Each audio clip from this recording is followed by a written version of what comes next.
Good evening, everyone, and welcome to our 7th annual Black Public Relations History event. We're delighted to see so many hundreds of you tuning in today, more than 700 registrants. The topic of belonging is more important this year than ever before. The emotional toll on diverse employees has become larger than life. With COVID, remote work, racism throughout the country that only continues to grow, and not to mention the Great Resignation or Great Quit. So we've gathered some of the best in the business to talk this over and find some answers. But first, let me thank the sponsors who've made tonight possible. Grady College of Journalism and Mass Communications at the University of Georgia, TV1, Renew PR, Page, Hunter, Talkwalker, the Stevens Group, Boston University College of Communications, the Hannon Group, Hofstra University Lawrence Herbert School of Communication, Pat Ford, Keith Burton, Diversity Action Alliance, Georgetown University School of Continuing Education, Public Relations and Corporate Communications, PRCA Americas, Compro, MUCRAC, and our wonderful partner, the Diversity Action Alliance, who I've mentioned already, whose president, Carmela Glover, will be presenting tonight. On behalf of the Museum of Public Relations, we hope you gain some very valuable insights this evening and find role models within our superstar lineup of speakers. Now, I'd like to invite our amazing MC and host, Sabrina Brown, to our virtual stage.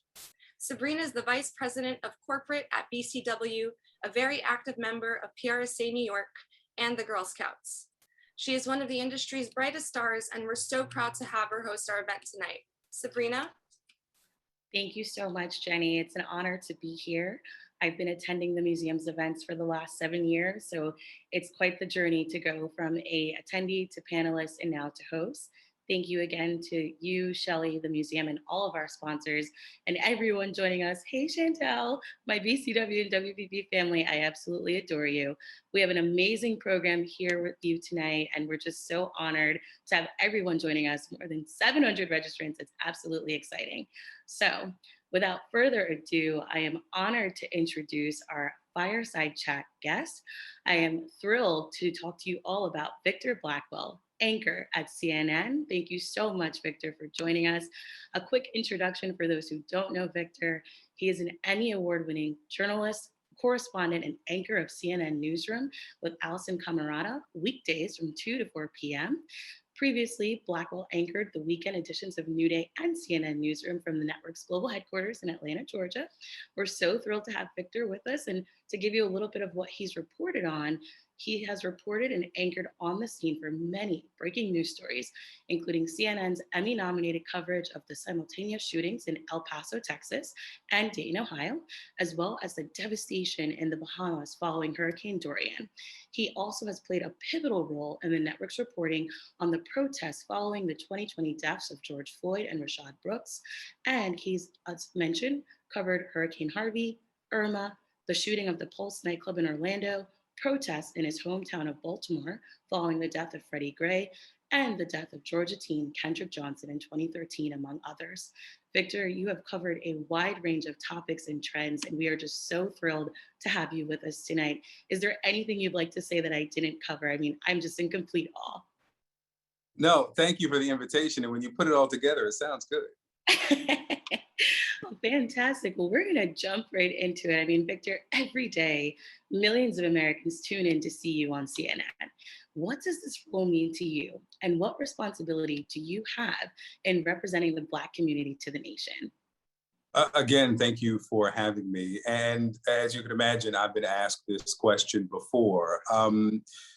The responsibility of representing the Black community. I can't go into each show and think, all right, I'm preparing for the show, I'm Black, ask the Black question, focus on the Black perspective. I start my day reading as much as I can, preparing myself for probing questions and to do the job well. I can't be focused on that. That's the first half of the answer. The second half of that answer is, of course, it is important to me, and I recognize my role as being a Black man on this network, a Black man one of 4 Black anchors on CNN Domestic, myself, Don Lemon, Frederica Whitfield, and Laura Jarrett. And I know that if I try to represent the Black community, I'll fail because, one, it's a very diverse community of tens of millions of people. And if that is my focus, of course there will be people I won't encompass in that representation. What I've arrived at over the 20 years of doing this on television is that my job is to be well prepared, read in, ask probing questions, be fair with people, and bring my authentic self to that job. And through that authenticity, it will bring, of course, the experience of a Black man from Baltimore, my biography, to the show. And of course, I want Black people to be proud of me when they see me on television. That means something to me. But if it requires more than authenticity and hard work, I don't have any more than that. And I hope that makes Black people proud when they see me on television. That's the best representation I can bring for myself, for my family, for my community, for Black people, is to bring my absolute best and authentic self to that desk every day. Yeah, I mean, I relate to so much of what you shared. I think just that responsibility of, as my siblings would say, putting the culture on your back. It can feel heavy, it can feel overwhelming, but when we lean into the things that you've touched on, that authenticity, doing the research, doing this work, it really can help make a difference for others who might look at Victor and say, I want to be like him, or the broadcast students who are with us tonight and say, this is the path that I want to take. You know, you talk about your Baltimore and that experience and growing up there. And I think my next question for you would really be about, during the course of your career, you've made it a major point to address those hard topics and social issues that are impacting our community. I mean, I talked about some of that in your intro: George Floyd, the shootings that we've witnessed, the Black Lives Matter movement, voter suppression, COVID-19 healthcare disparities. I mean, you run the gambit. And these are some issues that other networks and perhaps other anchors might shy away from. Why do you think it's important to bring these topics to the surface on a network like CNN? I'd love to dig into that. So I don't know that they're hard topics or the topics that people shy away from. You only shy away from them if you are afraid to tell them or if you're afraid to hear them, right? Yes. Telling the realities of parts of my biography and bringing that to my storytelling, to the stories I focus on, that's easy for me to do because I know where to reach for that, right? When we have conversations, I'll take, for instance, we talked about the disparities in Black communities and at inner city and rural schools during the COVID shutdown, right? I went to schools in Baltimore. I still know people who send their children to schools in Baltimore. Yes. While my colleagues had their kids at home on laptops, on Wi-Fi, there are a lot of kids who don't have Wi-Fi, much less a laptop, right? Yes, yes. That's included in the story. It's not hard to tell if you are trying to bring that authenticity and you want to fill out the story. That's just one example. The good thing that I am at an outlet that has 24-hour news broadcast real estate. You may not see some of these stories on broadcast television because they've got their morning show, they've got their evening news, weekend news, and maybe a brand like 2020 or Dateline, which is a specific thing. So it is important for me to bring again that authenticity. Monique, who's also from Baltimore, the comedian, says, remember what brought you to the table. Love that. If CNN wanted another Anderson, there are plenty of other Andersons who can bring that life experience. Victor, you're preaching. I can't snap, but you are preaching. I'm like, I can't snap. My team knows this. Ooh. So that is why I bring the stories that I focus on. And it's not exclusively what I focus on because I have many interests, but I know that I can bring that authentically. After Freddie Gray died in police custody, I was in Haiti when the rioting started, but I saw on television the mall where I bought my prom shoes. Mondawmin Mall was being looted. So I came back and wanted to show people, listen, the blight you see here is not caused by the fires. It's not caused by the riots. This has been here since I was a boy. And that is part of why you're seeing what you're seeing now and what you're hearing. You got to bring that to the job. And it's only hard if you don't want to bring that. Yeah. And I think one of the key themes I'm picking up is that authenticity, that boldness, bringing your whole self to the job, Victor. It seems like something you've mastered. Yet we know for many of the leaders on this call, I know for myself, it took me a while to come full circle and say, I'm going to show up as Sabrina Natasha Brown. They're going to like it. They're going to love it. But I'm going to keep showing up as me. But for everyone who may be not on that journey just yet, a little anxious, a little nervous to show up and use their authentic self in the workplace, what do you say to them? How can we create that sense of belonging for them, Victor? How can companies create that sense of belonging for people to come? Yeah. So yes, it took many years for me to get here. I didn't come out of Howard University, this person. It took me 20 years to get to this point. And I'm sure if we do this in 20 years, I'll have some more well-considered answers. For companies, as we're relating specifically to Black people, I would say hire more. Yes. When I started in this business at Hagerstown, Maryland, WHAG, my first job, I was the only Black person in the building, not in the newsroom, not on air. There was not another Black person in sales, changing light bulbs, in executive, no one. So there is that challenge of being an ambassador and being the only one. And that's not to say that I can't make connections with white colleagues. I've got friends from that station who have been here this year. Yeah. However, there is, you can ask any woman who is the only woman in the C-suite, there is a bit of a separation. There is an isolation that comes when you're the only one. And I think that sense of belonging, as much as one might try to sympathize, if you add to the voices, the breadth of experiences, and add a diverse workforce, that is the first step to adding to a belonging in an organization. Mm-hmm. And, I think just to dig into that a little bit, Victor, one of the things you said was to hire. What about when we do that hiring, they get on the job? What are some of the things maybe you recall of starting at CNN? What made you felt like you belong? Was it a team member, a manager, maybe an experience? But I just think the hiring is the one piece, but then how do we cultivate that belonging once they get in the door? I think, there was an executive who was long gone from CNN named Jim LeMay, who, when I came to CNN, I that first morning I took that elevator, I saw the logo on the floor and I could hear James Earl Jones saying, "This is CNN," right?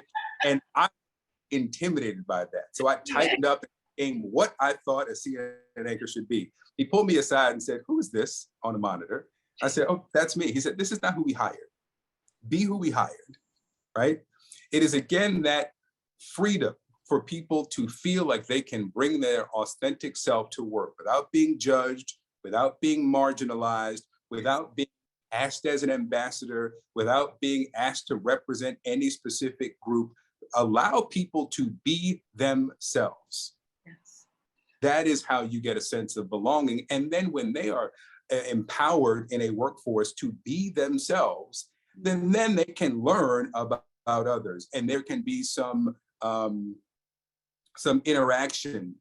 Don't on the first day ask me about the Black experience. That's not how we feel that anybody wants to feel like they're part of an organization. Yeah. Let me be me. Absolutely. Mic drop. Now, shifting from authenticity and a little bit of representation, I have to ask, but do you believe the media accurately portrays the Black experience in America today, or has our image been distorted throughout the years? I mean, for many people, their first interaction with the Black community stems from movies, film, streaming services, who perhaps may have over-indexed on some Black stereotypes. What's your thoughts on that, if anything? So I don't think that we do a good enough job of portraying the breadth and the diversity of the Black experience. I think we've now established that it is not just one experience. But I mean, it's not at the point now. My mother tells me stories of when she was a kid in the 50s and 60s. Black people would call each other because a Black person's on television, right? Girl, turn on channel 2. Sammy Davis Jr. is on television. It's better than that now. However, we do not show the breadth of experiences. Also, and let me finish that point and I'll go to the next one.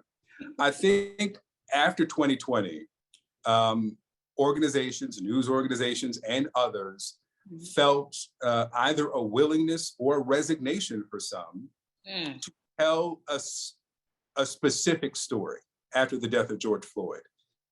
There was a willingness or resignation to acknowledge the realities of some urban stories about Black people. I still don't think we tell the rural American story well enough. I think we don't tell the suburban Black story well enough. That's one part of it. The other part of it is that the Black experience is the American experience. Yes. Max Robinson, first Black news anchor for ABC News back in the late 70s and early 80s, tells this story, and I'm paraphrasing here, is that when ABC would say we're going to do a story on housing, it was a story about white people. To get a Black person in a story, it was about Black housing, right? Black people buy houses too. It doesn't have to be a Black story. Yes. Right? When we do a story about farmers, it can be a Black man without it being the plight of Black farmers. So I think it is that casting, that understanding of the thread of Black people in American life without isolating it to a Black story, that is in which we change some of these portrayals. We show a broader portrayal of Black people if we stop isolating it to, well, let's tell a story about Black families or Black farmers or Black teenagers. No, this is a story about farmers. He just happens to be Black. Yes. And I think, just listening to you, my brain is swirling. For the next question that comes to mind for me, I'm thinking back to some of the data we saw from that 2020 census. A stat, we pull it up, that said people identifying as Black in combination with another race increased 89% in the last decade. Yet 58% of Black audiences say there's still not enough representation of their identity on screen. As a prominent news anchor such as yourself, what can we do to kind of close that gap and increase representation? You touched on that a little bit more, but any takeaways for the audience as we look to wrap up your session and leave them with something a little bit more tangible? So I would say that we need to broaden the definition of many of these roles that we have long held on to. The all-American girl. She's not me. Who do you see? Yeah. If I say frat boy, if I say the boy next door, right? We need to question our immediate assumptions of what it means to be American. Yes. Right? And when you are casting campaigns or starting to bring ideas to clients on how we can sell something, broaden that, right? And I would still, and I know we're running low on time and we got to get to a last question. I would still go back to those last thoughts about every story, every campaign does not have to be isolated for a specific group. Broaden your definitions. Yeah.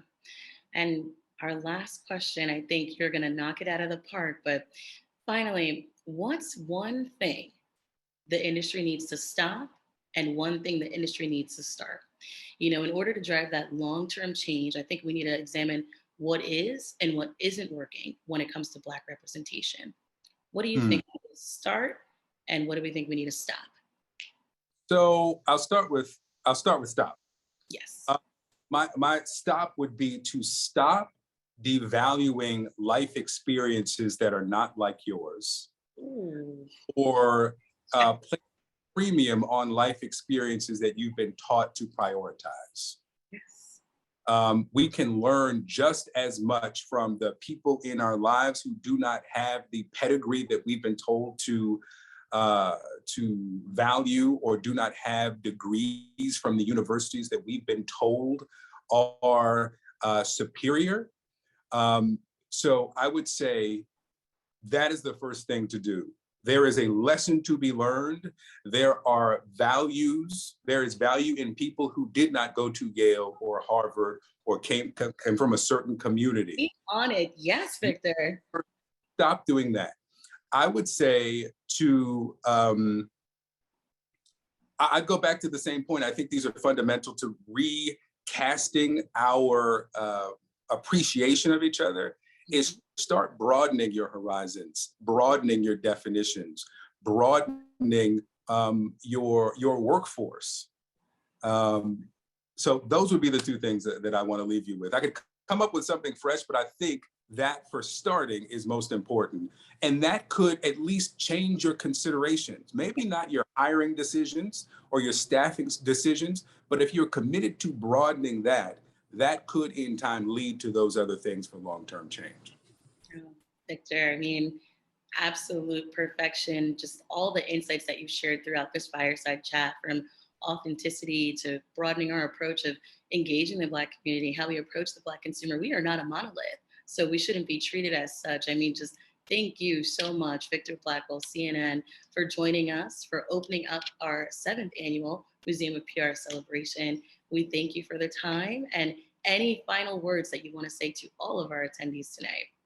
I just want to say thank you. This has been enjoyable, and I hope you all have a great event. And thank you for the invitation. Thank you. All right. Thank you so much, Victor. Yep. Well, everyone, we are going to gear up and switch gears to panel 1. I'm so excited. Victor was fantastic, laid the foundation for what we have next. For the first panel coming up, I'm going to have Brandy Boatner, Nikki Foreman, Dawn Kelly, and Carol Watson turn those cameras on. Thank you. Panel 1, we are talking about DEI, belonging, and the Black PR professional. We're joined by Brandy Boatner, Manager, Digital and Advocacy at IBM. Give the crowd a wave, Brandy. There you go. Joined by Nikki Foreman, Senior PR Manager, U.S. Operations, Amazon. Nikki, if you can wave to the crowd, thank you. We are joined by Dawn Kelly. Hey, Dawn. Co-owner, The Nourish Spot, and partner, Metropolis Group. You can wave to the crowd as well. And last but not least, a woman I admire and am so lucky to call a mentor, the fantastic Carol Watson, Chief Inclusion Officer at BCW. Thank you so much, everyone. And for everyone who's still joining in, we just finished our fireside chat with the formidable Victor Blackwell, anchor at CNN. We're now gearing up for panel number 1, DEI, belonging, and the Black PR professional. You know, we heard so much from Victor in our fireside chat just now, talking about authenticity, talking about responsibility, how we engage our Black consumer, the Black community, the stakeholder. And I think one of the things we saw last year, and I'm sure all you ladies have seen it too, was that barrage of commitments from PR agencies, in-house, organization, nonprofit, not-for-profit, wherever you are on the spectrum, around social justice and the Black Lives Matter movement. And yet, industry data shows us that less than 10% of the PR industry is Black at this time. You know, I'd love to talk about how can we move forward from commitments to action. Brandy, I see you nodding, look like you're ready to preach, so I'm gonna start with you. Thank you, Sabrina. And hello, everyone. I see in the chat so many people that I know that are here. So it's so good to see everyone. I want to say, just Victor took me to church. You were like, yes, Victor. He really did take me to church. So he was a great way to get us started. And to my fellow panelists, this amazing Dawn, I know. I mean, Nikki is outstanding. Carol, love you. I mean, I'm so happy to be here. But to that point that you said, how do you turn the commitment into action? There's so many ways to dissect this. I'm not going to get too much, but you know the saying, you can't be what you can't see.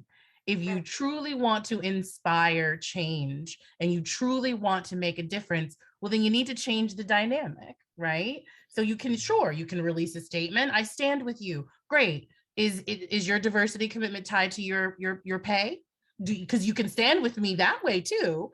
You have to make it be something that is tangible and not just, again, words on a piece of paper. Also, when we talk about belonging, while Victor was preaching, he said, I'm my authentic self. I show up. Here's something that's very interesting about belonging. I would like to see belonging within diversity and inclusion. And as you say, Sabrina, with the question, to have my needs met as a professional without struggle. That is the problem. We, especially Black women, why do I have to put up with the struggle? Why is everything an obstacle, right? What, Brandy, what did Papa Pope say on Scandal? We have to work twice as hard for twice as hard. what they have. Twice as hard. The struggle. So the belonging, it's yes, being my authentic self. You are the girl next door. You said, I'm not the girl next. I'm like, yes, you are. Who wouldn't want a queen next door? You are the girl next door. Okay. But you without struggle. So if I look at just, okay, we need to, again, move beyond, and Dawn can talk about this because she's been doing this work for a long time, move beyond the action, but we need beyond the comments, but we need the action. We need tangible things. We need accountability, be held accountable, because when people start being held accountable, things magically start changing when like your pay is, you're held accountable for something, or to build a diverse team. So really just, it has to be tangible. It has to be real, and the belonging has to be without the struggle. Dawn, I see you nodding along with Brandy. I'd love to have all of you weigh in. I see Nikki and Carol vibing too. So we'll kick it to Dawn, then Nikki, then Carol. This is a good topic. Well, I definitely agree with Brandy that it needs to be tied to compensation because people care about the dollars that's going into their pocket and to their bank account. Okay. And so I believe that if the industry was held to a standard, and I think that together we should come up with what that standard is. If the industry was held to a standard, and those that are in leadership positions knew that their salaries and their compensation would be affected, I believe that we would see much better action in terms of diversity. And the other thing that I think that's missing is there needs to be more interaction with the PR industry and corporations with historically Black colleges and universities, okay? If we would create more pipelines to communications programs at those schools, they could never talk about that there's no talent. Because there's so much talent available out in these streets. They're just not going to look at the right places. Oh, mic drop. Nikki, any thoughts about the talent out in these streets? Yes, Dawn. I think I mirror everything that has been shared so far, but I'll also add to that the word intentionality has come up for me as I was preparing for tonight's conversation. You have to be intentional about everything that you do. And going back to Don's point about these metrics being tied back to compensation, we don't come to work for free. These executives are not coming to do these jobs just out of the kindness of their hearts. And so therefore, let's talk about this from the language of corporate America. And that's bottom line. And we start to talk about the changes that we want to see made in the company. We talk about dollars and cents. And so in order to see those changes happen, we need to speak from the language that resonates with the folks that are making the decisions. And then hopefully it becomes second nature and it becomes a part of the institutional culture of a company, so that it doesn't have to be something that we're saying, okay, look, all right, we're just going to have to spell this out in this way so that you can understand. But intentionality for me is the way I think that we get to a place where we can actualize our articulation of the importance of equity. You know, Carol, we've heard a lot about intentionality, tying it to executive compensation, authenticity, sharing that responsibility. How do you think we can move from those commitments to action? There's so many things to unpack. I'm just going to throw a bomb in the conversation. And here she comes. Sabrina's always clutching her pearls. I am. I wore the tonight. I invite us to consider that belonging may be too big an aspirational goal, especially when it comes to those that don't represent those key who's running the show. And to be more effective in the conversation, maybe we think about just valuing employees and respecting as a goal, because we haven't gotten there yet. So valuing and respecting means, yes, of course, value cultural differences. Of course, it means equal pay, real access to the room, who's in there.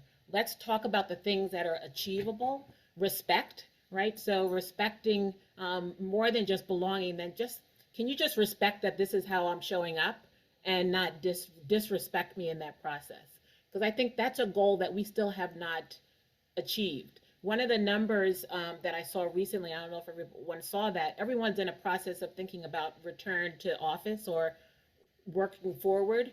And there's a lot of conversation about inclusion and microaggressions and the experiences of those working in this hybrid world. And what they said was 97% of Black employees did not want to come back to the office because of that means only 3% of the Black employees that are working from home right now are excited about coming back to the office versus about 20 something percent of all other employees.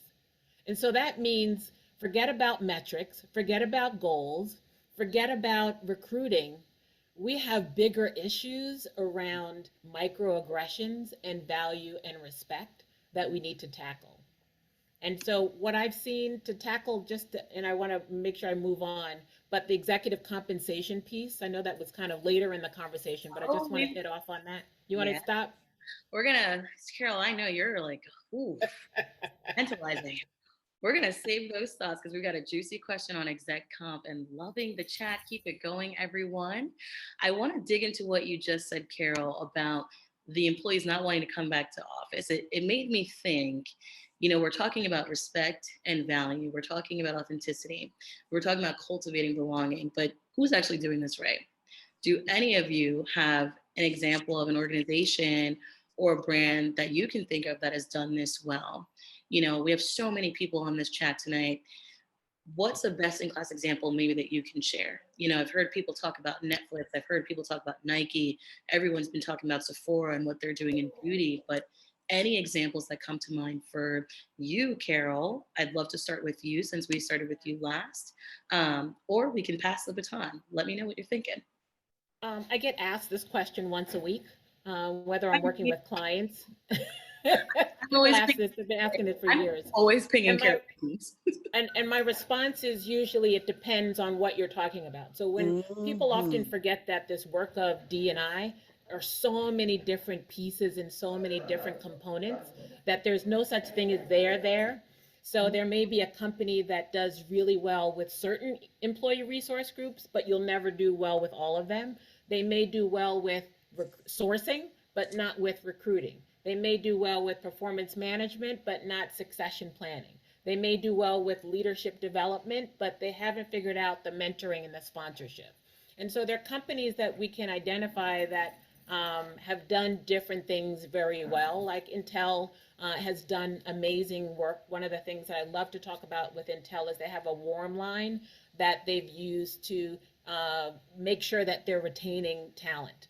So I love that. I love P&G that they really force their agencies and ask the agencies, what are they doing? Who's in the room? Who's part of their talent? Unilever does a great job with their marketing teams to make sure that they really understand the Black American experience in a very deep way. But I tell you that every single company, including ours, including BCW, has work to do. And anyone that says that they're there, if you're interviewing, if you're having a conversation with that agency or company, if you're hiring them, if they say that they are there and that they're doing this well, then you may want to think twice about that. Ooh, spicy, Carol. Dawn, over to you. I saw you moving with Carol's sermon just now. What did you think about that? Who's doing this right? Who can we maybe showcase or spotlight to the audience? And Carol, another mic drop. Thank you. Well, I'm going to agree with Carol in that I don't think that there's any one company out there that's doing everything correct. To prepare for tonight, I actually did a little research looking to see what companies came up as best places for African Americans. And, you know, many of the companies were kind of the usual suspects, right? Apple, JP Morgan Chase, and I saw a couple of other companies, but I truly believe that there's so much work that needs to be done. We need the microaggressions that Carol talked about. Those are things that I suffered when I was in the corporate America. And I know that young people today that are in these corporate offices, as well as in PR agencies, are, you know, navigating through those too. So I think that it behooves all of us to figure out, you know, kind of a list of what are the best practices that should be employed by corporations and PR firms, not just for African American employees, but to value and respect employees across the line. So, women, female employees also are, also struggle. So those of us that are are Black and female, I mean, come on, that's just another added level of, a challenge that we have to navigate. So I would agree with Carol that there is no there yet, but people are getting close. Yeah. And Nikki, I saw you vibing towards the end of John's comment, the Black and female, we often can feel perhaps double marginalized. From your perspective, Nikki, who's doing this well? Who would you like to spotlight to the audience tonight, or any tips around this topic? I don't want to sound like the broken record, but I definitely agree. I don't think that there's one company that I would call out and put on a pedestal here. I think that there are pieces of companies that are doing things okay. I think that there is still work to be done. I think that when we look at these surveys that are done about best places to work, this and that, I venture to ask, who did you survey and how many people? Because it's the day-to-day culture and feeling and sentiment of your Black employee base an accurate articulation of what has come out in this report? Because I'd venture to ask them to look at the secret. We have a service called Chime. Look at the different message boards. Look at what the employee resource groups are doing. Look at the challenges that are coming up frequently, and do the work that is necessary to make sure that we are creating change in a safe space for employees. It is heartbreaking to think that only 3% of Black employees actually want to come back into the office. And I think when you start to talk about the why in that, the level of comfort that we now have where we can turn off from the day-to-day issues that we deal with that folks don't even realize.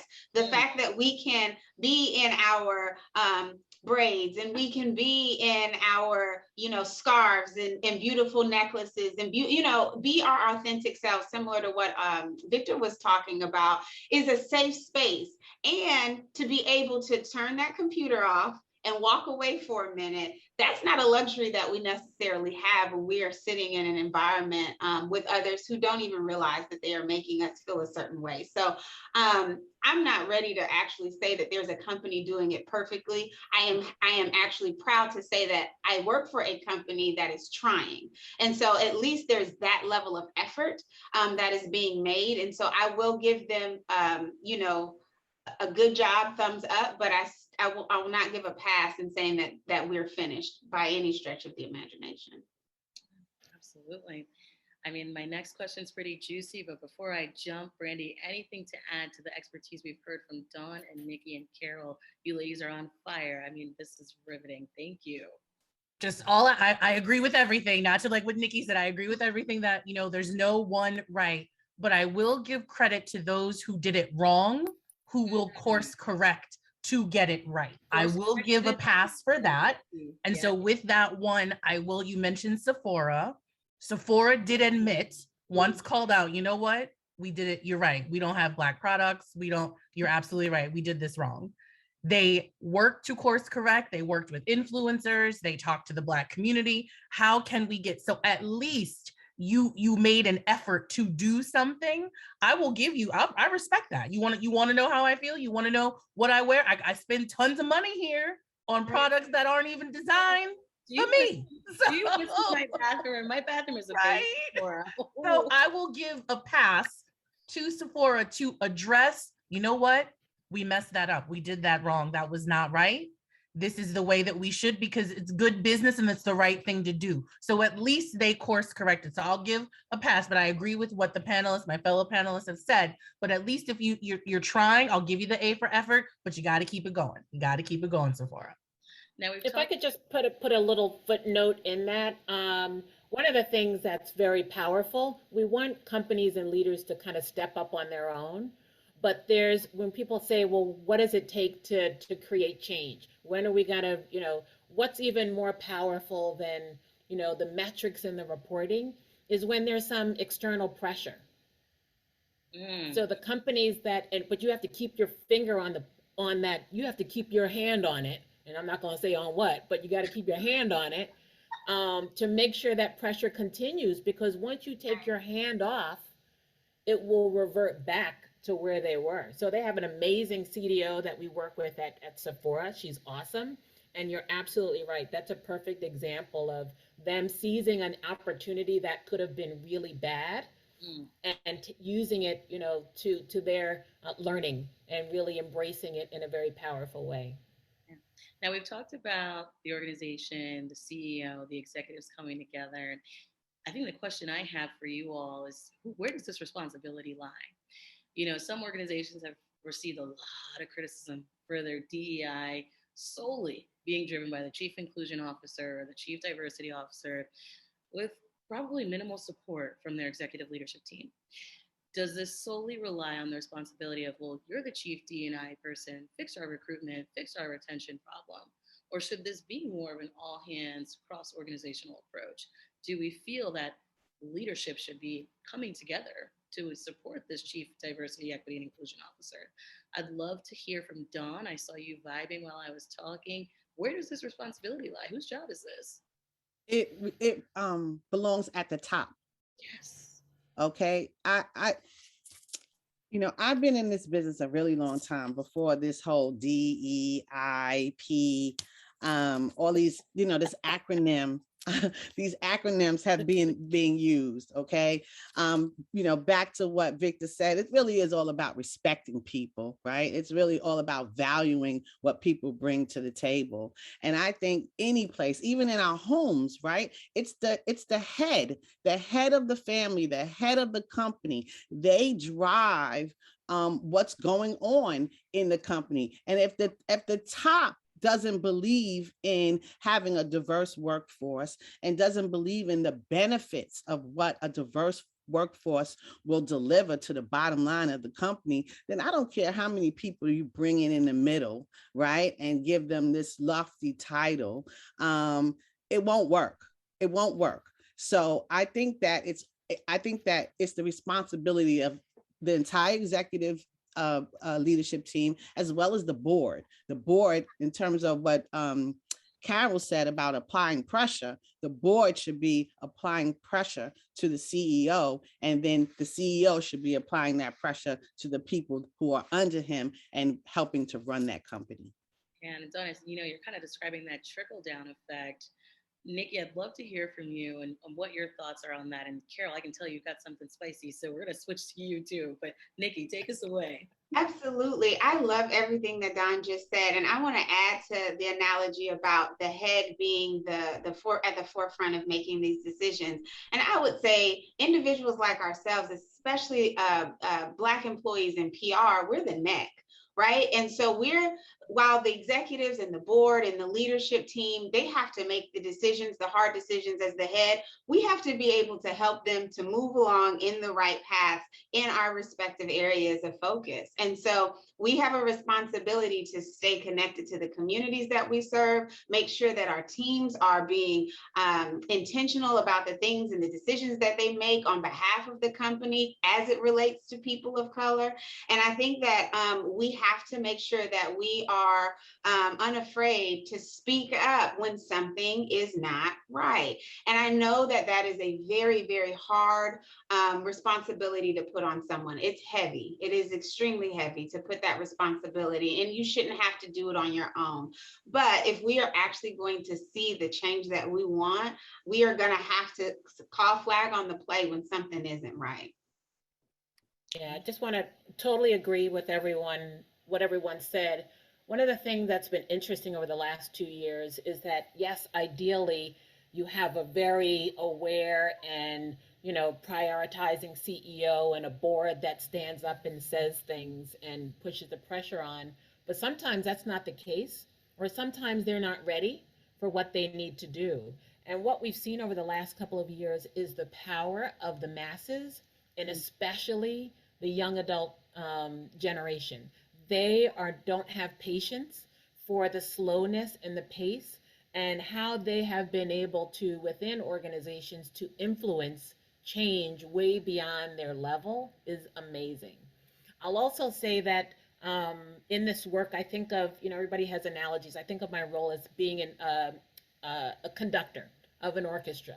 You can't do it by yourself, but there are things that are happening all over the organization, and it's orchestrating how that can move forward collectively. And there's so many people on this call. Thank you for supporting us from BCW that are amazing leaders. The CMO, you can't do this work without your marketing team, right? So we have an amazing marketing team that really steps up and asks the questions before I even get to it. That's what you want them to say, well, what are we doing about this? What are we doing about that? How can we move this forward? We have a US CEO that is saying, what do we need? Asking the question. She's not afraid. She's not, she's stepping into meetings, and we can have some dialogue without being frozen. And you need key people. Our US HR person is in front of me saying, what about this performance review process? Let's recalibrate this. And I'm like, love it, because you can't do it by yourself. You need an orchestra, but finding those key stakeholders that can support, driving that change allows you, even if the leadership is not pushing it down, because you need it to go out and you need it to come up from below. So there's a lot of strength in numbers. Absolutely. And Brandy, I'm going to have you answer this, and the Q&A is actually on fire. So we're going to switch to some of these Q&A questions. But Brandy, any final thoughts on this topic, on whose responsibility this is? I do, and I have been inspired by Carol to drop a bomb. So this is my drop a bomb moment. And Carol, I noticed you and I both have on leopard print, so I feel like I'm like channeling you right now. Like I really am feeling it. So you all just hear me out, because this is a museum of PR event. We are with PR professionals, but who owns? Okay, advocacy. So advocacy historically has been thought of like legislation, what you advocate for on the Hill, what we want to get passed or what have you. But what about this thought? Here's some channeling Carol. Advocacy and what we advocate for inclusion, for diversity, for equity, why can't that be something the chief communications officer owns? Because the chief communications officer are sought for advice and counsel to your CEO, to your board, to whomever. So if we are advocating not only on behalf of our employees, who wants to work at a company where my values and your values don't align, and you don't act right, but you want me to act right, but you're not acting right, but if I don't act right, no. Who wants that, right? So if I have employee communications, internal communications, brand reputation, brand purpose, brand values, why can't advocacy and how we foster inclusion, and how we support equality, and how we support social justice and speak out against discrimination or bias, whether that's tech bias, whether that's bias in employees, why shouldn't the chief communications officer have that? Why does it have to sit in HR when we're doing all of these things? So I'm just going to leave that to marinate with everybody. That advocacy should be with the chief it should be a niche of communications. Why not? Tell me why it shouldn't be. We can have that discussion. Yes, Brandy, can I make a quick, and you know what, you fired something up inside of me. Carol did that to me. Carol did that to me. I'm here for it, yes. Also, just have my mind spinning. I mean, we are a diverse grouping of individuals, but also companies. And I wonder if the responsibility also lies in a collective grouping of employee resource groups and employees across the spectrum, from Amazon to IBM to BCW, right? Working collectively for the greater good of the Black employee experience at large. So often we see, and I use this analogy a lot, we'll have, sororities and fraternities in a community. I live in Atlanta. There are multiple chapters of every fraternity and sorority, and we all might host a health fair on the same day. Well, if we had put all of our resources together, imagine the impact we would have if we had one major health fair or a collective organization of health fairs in respective communities. And so I look at that. Brandy, you have fired me up. We might need to talk after this. I know we have a ERG group in Atlanta that we have connected with from our BIN group here at Amazon. So I love your thinking, and thank you for sharing that. Thank you, Nikki. I got you, Sign girl. me I up. got you. Sign me up. Yes, don't forget about me. Okay, we have 3 minutes left. There is one question, and I thank you, Leslie Richards, for asking this. 80% of Americans are employed by small companies. Our current conversation has been a lot about big companies and brands. How can we move that needle of small business, nonprofits, those smaller organizations who want to move the needle on DEI? Anyone jump in, but I think this is a good way to close because we've got to think holistically about everyone doing this work. Well, I'm going to jump in because I am a small company. Both my partnership in PR as well as my smoothie bar. And I just think back to what I think it was Nikki said, it's being intentional, right? You have to make sure that whoever is running the organization, they believe in diversity, inclusion, equity, and parity, and that all the decisions that they are making going forward align with the goals and the values attached to that. And if they're not doing it as an employee, I would say leave and go someplace else where you can find that. If you're not a change agent and you're not willing, to put your hand up and be persistent and confident and bold, to kind of, urge the leader to make a change.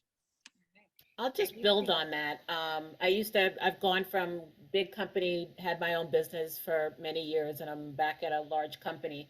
So I think from an economy perspective, right now we're at a place where everything is fluid. Many different size companies are working together for different reasons. So just because you are a small agency doesn't mean you have a small voice.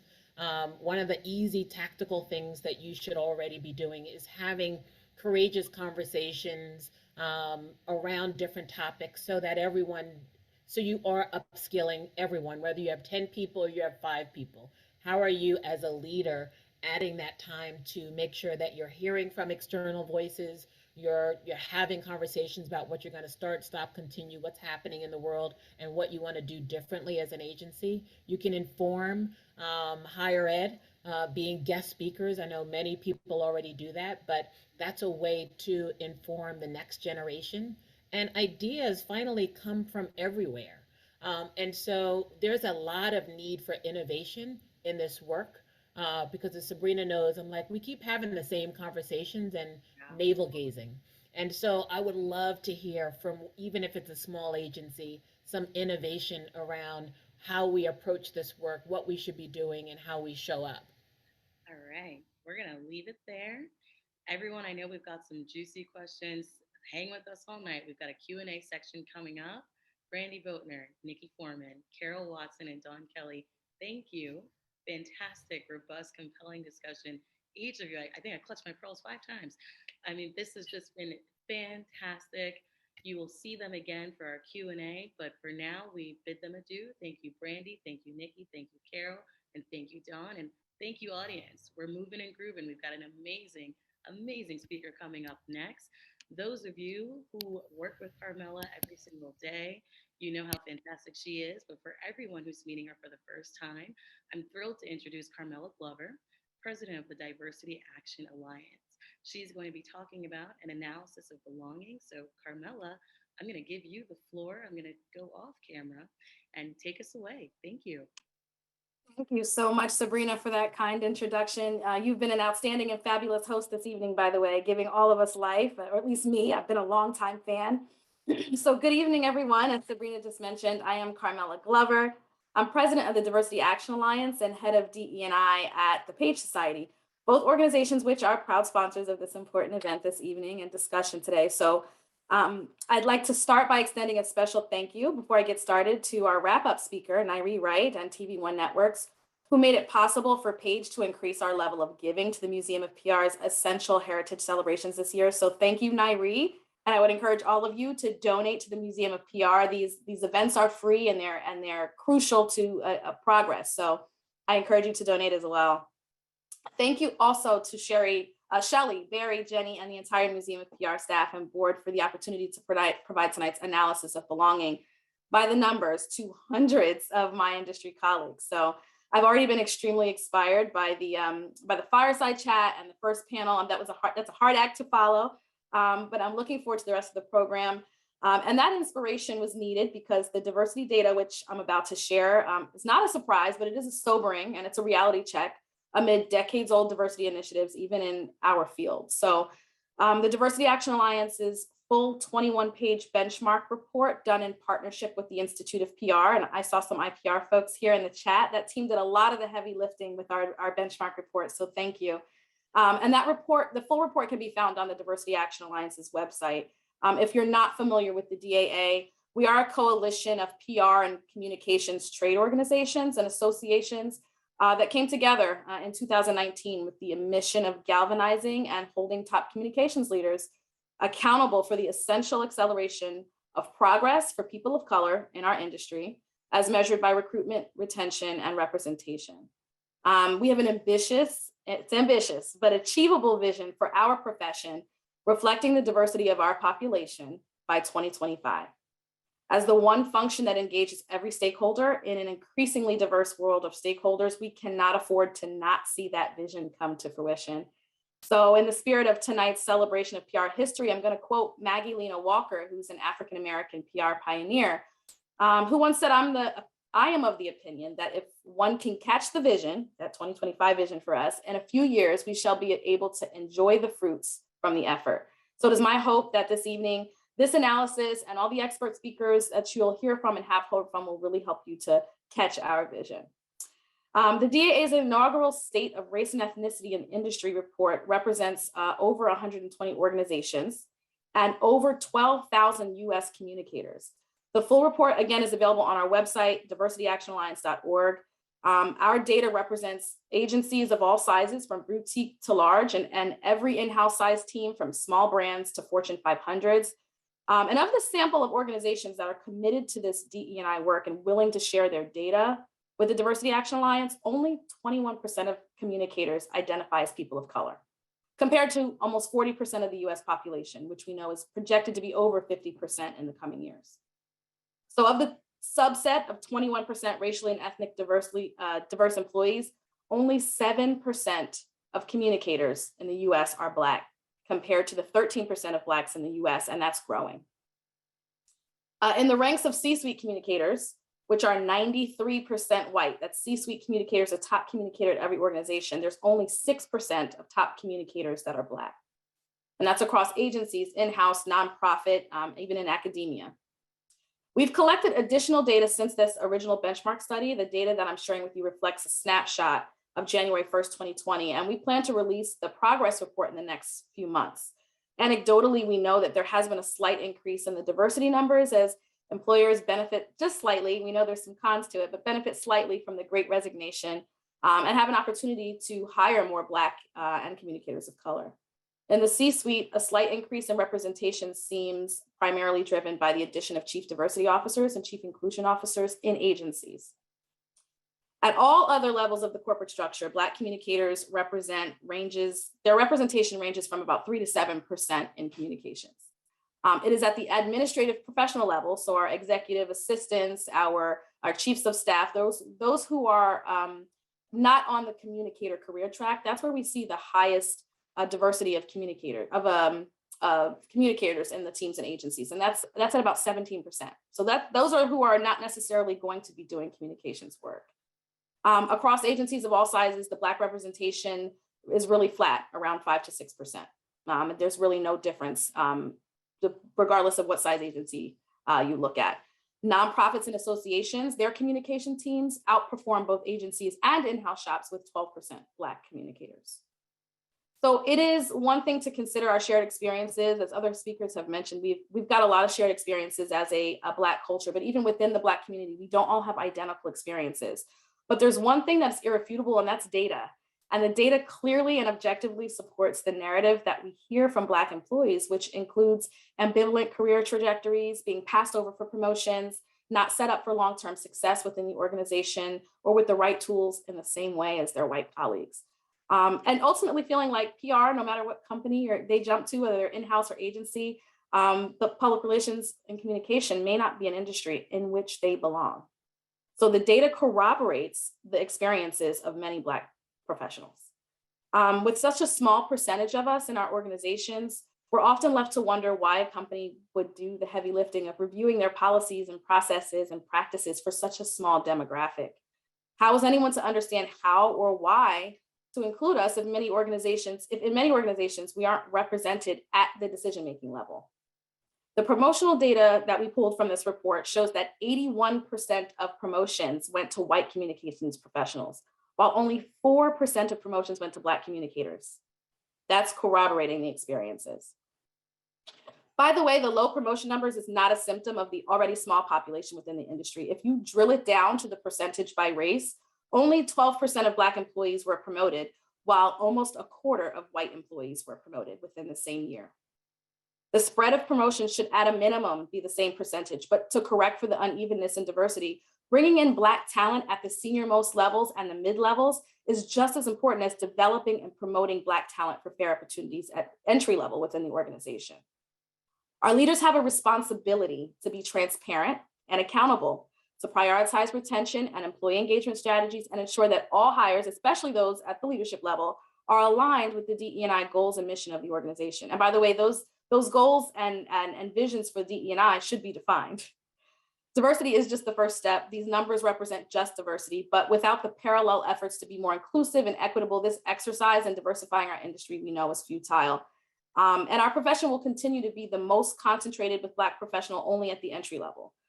We recruit Black professionals as eager new communicators from HBCUs or otherwise, and they're quickly feeling and have the sentiment that, from personal and peer experience industry-wide, they do not belong. And ignoring this sentiment will render retention impossible. So within the next few months, again, the DAA will report on the progress since that rush to commitment after the murder of George Floyd. And I urge every communications organization to be a part of this effort, be counted in the diversity data for our industry. It does seem anecdotally that we're trending positively and adding Black communicators to our ranks, but the key that remains is that progress must be accelerated. We can't just have progress, snail's pace progress, it has to be accelerated, and we have to measure that to be accountable. If your organization is not a part of the Diversity Action Alliance, send your leaders to the DAA website, the top communicators in your organization, have them sign our commitment to action. The more data that we have, the more accurate we can be about measuring and changing the state of the industry. It doesn't just take leaders, and it doesn't just take Black people, and it doesn't just take allies, but a collective effort to achieve true DEI and belonging. So to quote the book title of another Black PR history great, Dr. Jessie J. Lewis, together we can do it. Thank you so much for allowing me to give you an analysis by the numbers of belonging and diversity. As far as the Black PR population, back to you, Sabrina. Fantastic. Thank you so much, Carmela. And thank you, Kelly Fuller, for dropping the link in the chat for everyone to learn more about DAA. The data was compelling and powerful. I expected nothing less. Carmela, you always leave me speechless. So thank you so much. And to our guests, attendees, sponsors, thank you for making this all possible. Tonight, we are shifting gears for panel number 2. Drum roll. I hope you're ready to hear from these incredible Gen Z voices that are redefining the industry. I'm going to have Tiffany Knighton, Emmanuel Reed, Monique Siriano, and Jordan Williams. Please turn your cameras on. Hello, hello. Look at those faces. The sleigh is strong tonight. God, goodness. All right. Panel 2, Next Gen Black Talent on Belonging. We are joined this evening by Tiff Knighton, founder and CEO of Brand Curators. Can we get a wave for the crowd? Yes, Tiff. Loving the purple background. Hey, everybody. So bad. Emmanuel Reed, Assistant Account Executive at Ogilvy. Can we get a wave for the crowd? All right. Oh, I need to snap. Somebody needs to teach me. Monique Siriano, Senior Account Executive and ERG Lead at BCW. Can we get a wave for the crowd, Monique? Hello, hello. And last but not least, the incredible Jordan Williams, Talent Solutions Strategist at LinkedIn. Can we get a wave for the crowd? Jordan. Hello, everyone. Welcome. Well, we are going to jump straight into it. This is the Next Gen Black Talent on Belonging panel discussion. And thank you, everyone, so much for joining us tonight and kicking things off. You know, next week, we start a month-long celebration of Black voices past and present as we recognize Black History Month. What are some ways agencies, organizations, in-house can really increase that culture of belonging for their young Black employees? I'm seeing some serious nodding from Tiff, so we're going to start with you. Hi, Sabrina. I'm so happy to be here. I think we can all agree that these companies out here need to really be proactive and less reactive. We see this around this time of year every time that, brands, companies are scrambling to make last-ditch efforts to reach Black audiences and hire Black talent. And oftentimes, I think we see the same thing internally. So we have to stop making this an afterthought. I think that we have to stop asking Black employees to also do that heavy lifting when it comes to having these discussions and putting together these initiatives. And it's really not our jobs to educate the masses on, maybe doing anti-racist work or, specific work around educating Black audiences. So that's the first thing that comes to mind. I think also there's moments where Black talent are asked to come in on think tanks about, things that are going out to Black audiences. And maybe that's the only time they're really being asked to have a contribution. So being conscious about keeping those conversations going year round. And orgs really coming up with some type of year-round strategy for engaging Black employees and non-Black executives really doing the work, doing the research, hiring DEI experts instead of just asking, Black employees and then paying them what they're worth. Yeah, Tiffany, we heard a lot about, not leaning on your Black employees to do all the research, non-Black executives actually, surprise, doing that research themselves. Jordan, I saw you nodding there. Any themes that stood out from what Tiffany said? Anything you want to add or build on? Because you had that serious, ready to snap. It was amazing. Definitely. I think one thing that we can kind of hear, and it's been a theme in the last panel as well, and I believe someone said it in the panel, I believe it was Nikki, intentionality, being very intentional, I think is one thing that is important for young Black employees within the PR space or any type of corporate setting thereof. I can say working for LinkedIn, I feel that there has been an intentionality, there has been active push for me as a Black person to have a moment where I feel empowered and emboldened. I feel like I belong. And belonging is a very, wide spectrum thing that we can talk about. But the most important thing is feeling like a person. It's a lot of times as a person of color in spaces, there's not that many opportunities for you to be the majority, for you to see people that look like you. And just kind of giving the audience kind of background into, what we experienced as we were joining the call. The energy as we were preparing for this event today, 30 minutes before, it was so great. Like people clapping up, hey, you look good. So many beautiful people. I don't get that much. I don't have that opportunity at LinkedIn every day. So when I get to see beautiful Black people, I get to see beautiful Black people, intelligent Black people, because we're not a monolith. And just being able to experience that joy and that pride is something that I really think that people need to be intentional with creating. So intentionality is really important. I love that you pointed out we're not a monolith, Jordan. I think that's a great segue to Monique, being an Afro-Latino on this panel. What are your thoughts about that notion of how agencies and organizations can increase that culture of belonging for their young Black employees? No, that's a great question. And first and foremost, Jordan, you are beautiful. Just wanted to say that. But no, I mean, for me, it's just going back to what Carol was saying earlier and belonging, it's about showing values, about showing respect, and we're everywhere, we're not just in D&I, we're in corporate, we're in consumer, we're in crisis, we're doing all these things. And the only way we can feel like we belong is if you recognize us throughout the year, not just in Hispanic Heritage Month, not just in Black History Month, where are the other moments in time where we can just, be ourselves, be our authentic self. So it is tough being Afro-Latino because some people think I'm Hispanic, some people don't think I'm Hispanic, some people consider me Black, some people don't. And it's like all these things. So it's important for companies to just have these conversations with people, and I love how Jordan said, seeing people as a human being, not just as a Black person or a Hispanic person. It's like, I can talk to you about my experiences and we can come up with solutions together on how you can help me feel like I belong. But if you try to decide, oh, Monique's gonna feel like she belongs if we do this, like you can't be upset if I don't, reciprocate the emotion you're hoping to get from me. Yeah, making that decision for you, yet they're not you, not representative of you. Emmanuel, I'd love to hear from you. Any thoughts on this notion of belonging? How do we improve this? Absolutely. I definitely echo everything that both the panelists on the first one and this one have been saying so far. I think there's a huge premium on proper exposure that really develops a type of ecosystem, not just an environment. The recently appointed global president of Ogilvy said, and it stuck with me as soon as she said it, she said, never apologize for family.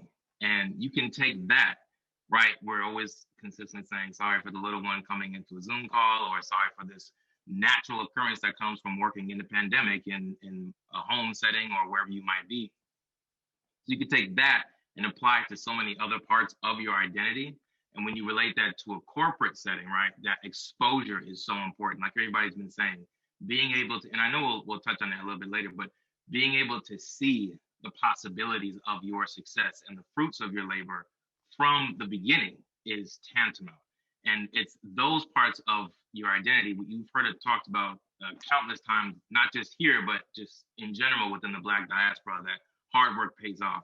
Well, if you're coming in, but you only see that actually pay off in one particular part of the large organization, is going to be very detrimental for somebody to feel like they belong. So having that proper exposure from the beginning, feeling like you're able to have some sense of community that creates a living ecosystem and not feel like you're just coming into an environment that is placed so that the company looks its best will be very important for I think, communities and members of the Black community, wherever they may be, feel as much as they can belong. Yeah, no, absolutely. I mean, we're hearing themes of respect and value and how those ladder back up to belonging. When we heard from Victor earlier, he was talking about authenticity. And yet we know that in addition to those things, we're also seeing a bit of generational differences, dare I say. That gap, some would say, is widening. A key trend that's emerged from the pandemic, in my opinion, is that widening generational gap, perhaps behaviors we previously accepted in the workplace that Gen Z is not keen to accepting in the workplace today. I think it's challenging employers to say, well, how are we going to revamp our engagement strategies? How are we going to better attract and retain Black talent in the workplace? So my question for you all is, in fact, that with this widening generational gap, with Gen Z applying so much pressure on employers, how can they improve their efforts to recruit and accelerate young Black talent in the workplace setting? And Tiffany, I see once again that nod. It's a Seton Hall thing. We're going to start with you. Yeah, I mean, I'm really passionate about this topic just because we're in this era where, we've realized so much after working from home, being in the pandemic. I mean, as Black people, we're facing multiple epidemics at once, right? So the need to normalize, your mental health and really prioritize that and put yourself first has been a common theme. So just really encouraging employees to not only just take mental health days or have them available, but really use them and have it come from the top down, trickle down from management, and really make that a normal conversation. We tend to, overwork. And I know that maybe everybody here can relate to in the pandemic being kind of always on just because your laptop is right there. But we have to end this stigma and we have to end this toxic hustle culture. And I think one way to really do that is to intentionally hire Black talent and pay them very well. It's time to pay Black women what they're worth, because we are very hardworking, we're very loyal, we show up, and we will move on to the next thing if that's not happening. I think this generation is very aware of that. I mean, yesterday's price is not today's price. That's what my little brother says. So I'm gonna drop that on here. Emmanuel, yes, Sabrina. I see us vibing. Emmanuel, I want to hear from you. I feel like you've got something to say over here. Absolutely. And I'll be very upfront. As a Black man in PR, I can say that this is something that's very important to me. I think totally agree with Tiffany. Get them in the door, and then once they're in the door, provide them with active, not passive mentorship. It's been crucial for my career in PR, even through school, right? I've only had two professors who probably would identify as people of color, and of those two, only one was a Black man, and that was my junior year of high school, Mr. Collier, for my AP Physics class. So I've just not been exposed to seeing a lot of Black men in this particular profession. So having the mentorship that I've had at Ogilvy, at other firms, I know it's there. It is so important. I have the tremendous pleasure. I don't know if she's on the call, but I've had the tremendous pleasure of working with a Black woman. And for me as an individual, of course, I've gotten along with previous managers and totally connect with the rest of my colleagues, but it's having that type of unique experience where I can authentically open up and I feel like I can connect and share, grow, and also be very candid about my successes, but arguably more important, my failures, with somebody who can connect to me on a type of level that is just not easily for me to access in this particular industry. It is huge. And so now, going back to Tiffany's point, yes, I'm in the door, but now I feel more confident being here. It's like Shirley Chisholm said, if they don't have a seat for you at the table, get a folding chair. I feel like I belong. I feel like I can be here and thrive and succeed because I see people and I have the opportunity to work with somebody who understands me at a very just a more intimate level that is not as easily as accessible. So Megan, I'm hearing from you that you've found that center of belonging. You got your seat at the table. Now you have your advocates, your allies at the table too. And I think that's something for the audience to take away too, is getting in the door and staying in the door are two different things. Absolutely. Jordan, I want to pass that to you, Jordan. What's your experience been, and how do we as communicators kind of help bring those Black talent into the workplace? We've heard about respect and value from Tiffany. We've heard about getting in the door and staying in the door from Emmanuel. What take do you have to bring? So I think I have a unique experience because at LinkedIn, I had the fortunate nature of being a recruiter for a period of time. And I think something that we have to do in the recruiting process when recruiting talent is actively having conversations about diversity and inclusion. That should be something that is brought up. The reason why is because I'm a little radical in my thinking or the way that I operate. I ask every single person I've ever interviewed with, how does diversity and inclusion truly look at your company? And I also do my fact checking. I ask people working at the company as well. And I think that's one of the things that Gen Z is not tolerating. They don't like the glittery, here's the pamphlet, here's our ERG groups. No, show me you actually getting your hands dirty. Let me see you actually doing the work. So I think recruiting is a big part of it. You have to be authentic with people when being on the phone with them, seeing who they are as a person, because a lot of times Black talent can be overlooked by a lot of things, whether that be accolades because you didn't attend an Ivy League school, or even had the privilege to attend Boston University, because you're not a part of certain groups, whether that be Divine Nine organizations, because they are very selective organizations in itself, or part of a certain fraternity outside of Divine Nine. It's really important for you to just bring up conversations where you're asking, like, who are you as a person? What do you bring to the table and what matters to you? Because you're going to see that person get to your company and that translate into the work they do. How people feel translated into work ethic, no matter across the board. And at LinkedIn, and there's data to prove it, that if people do not feel confident in their workplace, they're not going to produce numbers. And if they do, you're going to see them leave with a really big pay raise coming to another company. Mic drop. Monique, any additional builds? And then I've got a missile coming up. It's a spicy question next. I hope you're ready. Well, I'm excited. The only thing I will add is, just hearing this whole conversation, it brought me back to what Victor was talking about when he said Black stories. Why do they have to be Black stories? It could just be a story. I feel like we could tie that back into hiring. Like, why do I have to be a Black hire? I should be the best hire.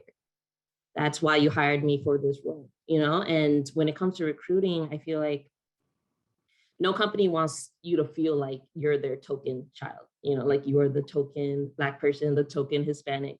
But then during the process, they're just telling you about the ERGs, and we have this Black company, and we do this for this nonprofit that helps the Black community. And it's kind of like, you sound like you're trying to secure a token. Like, that doesn't make sense to me. So I think just going back to, we are people, we are human. You should be tapping into our passions, our strengths. Like, why should I be here? Like, what can you provide me? What can I provide you? How can we learn together? Not just, solely focused on what they believe Black people value. So. Yeah, absolutely. I mean, we're talking about what they need to do better, what we're recognizing is done wrong. Now, I want to bring through some of the insights we heard from that first panel. Carol spoke really strongly about microaggressions, and then we were able to hear from Nikki and Brandy and Dawn. And I think that's something we've all experienced in the workplace. I tell you, as a Belgian and West African woman, the biggest microaggression I've heard is, "You're so articulate for a Black woman. You sound so etiquette when you speak." And everyone who knows me, I'm very calm all the time, but that is a microaggression in the slightest form. I think perhaps we've all experienced that. So I want to unpack microaggressions a little bit. The National Opinion Research Center found that Black professionals in corporate America encounter higher levels of microaggression and bias compared to every other race. This leads to an unsettling feeling in the workplace and a lack of belonging. What challenges do you believe young Black talent are navigating today in this industry? And what are the solutions we can identify to drive change? It's a big one. I'll give you all a minute, or who's ever ready to jump in, but I want to get into it. Yes, Daria, I can't stand it either. People say it to me all the time. Yes. I can jump into this. I think that, like you said, it's so multifaceted. There's so many things that I think as a young Black professional you deal with on a daily basis. But I think at the core is kind of similar to what I was referring to, and we all been talking about, is authenticity, transparency, and accountability. A lot of times at companies, you're going to deal with people doing the okie doke on you. And what I mean by that is, right now, being Black is popular. Being Black is a way of advancement for some people. And what I mean by that is, you have some white counterparts or some people at your company that may want to help you out for the wrong intentions. I think authentic nature is really important. In finding out people who are, once again, who want to get their hands dirty, who actually want to help you, who actually want to be true mentors. In that space, I think that's one thing that Black people do deal with. I have faced it in my young career, is people want to be your mentors, but they're looking for their next promotion. That's something that you can face as a young Black professional. The next thing that, I think people deal with in a corporate setting all the time is going to be just the lack of believing in. I think it's something that you definitely face, on top of imposter syndrome, is people really doubt your abilities. They really doubt. The expectation level is so low for us, when all the times we exceed metrics. When you put us against the board, it's like, who next? Who's up next? Like, I can take them on. Jordan, you're taking me to church. You're taking me to this is a sermon. Ooh. You need to give people the opportunities to succeed. And if you're not giving people the opportunities to succeed and or doubting them from jump, of course they'll exceed their expectations. Luckily, I have mentors in place at LinkedIn, a lovely mentor, Laurel Smith.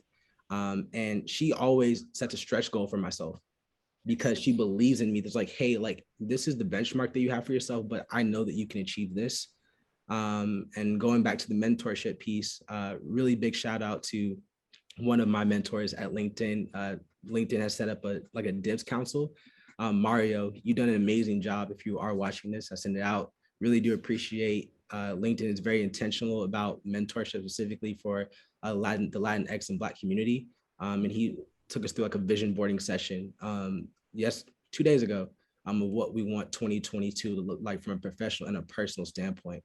So invest into Black young talents' personal growth, because when you invest into their personal growth, the retention of them staying with your company will last longer than you think it is. Absolutely. We heard a lot there, Emmanuel. I want to pivot this to you. You know, Jordan touched on the themes of young Black talent not being believed in the workplace, young Black talent having to work twice as hard in the workplace, and all of that can be exhausting for the young Black professional. What are some of those challenges you, Emmanuel, have seen and solutions? You know, on the tail end, Jordan talked about authenticity, investing in that young Black talent, but want to hear from you and your experience at Ogilvy. Absolutely. And it actually harkens me back to my days walking the halls of Boston University's College of Communication. Jordan and I were students together, and it was actually a night where we were up late, working hard, studying, and we had an illuminating conversation going to the principal question of what is a key issue. I've seen it not just in myself, but also in other young talent. And referencing the conversation Jordan and I had, it was about understanding the relationship between your work and your worth. And while I've been at Ogilvy, it's been very apparent and very upfront that they respect and appreciate the individual. But, you know, honestly, obviously, I think other people could agree on the call that it's difficult to feel like you don't have to stay up late or you don't have to put in the extra work, not just as a young Black professional, but a young professional as well, who's trying to believe in that pathway to promotion. It's very hard to discern between your work, what you are hired to do, and then also to what elements of my humanity can I also bring out? Do they appreciate me for being fun and gregarious, or do they only really want me to research and understand things to be able to speak in front of the client tomorrow morning at 9 a.m.? You know, figuring out the relationship and the shifting the paradigm of I'm not just here to be an employee, but as we've been saying, I'm actually here to present myself as a full individual. Something I pride myself and I'm truly appreciative for my team members always embracing me is that I actively try to present my full self to the firm and to my colleagues, because we always hear how people are saying that, you know, it's the people that, you know, really inspire me to be here and to stay here. But it's, I've seen, not limiting myself to just my work and sharing who I am as an individual. So very quickly, I'm a part of a organization called Pursue Scholars in Chicago, which is all about investing into the future leaders of Chicago, right? Investing into tomorrow to really be that change.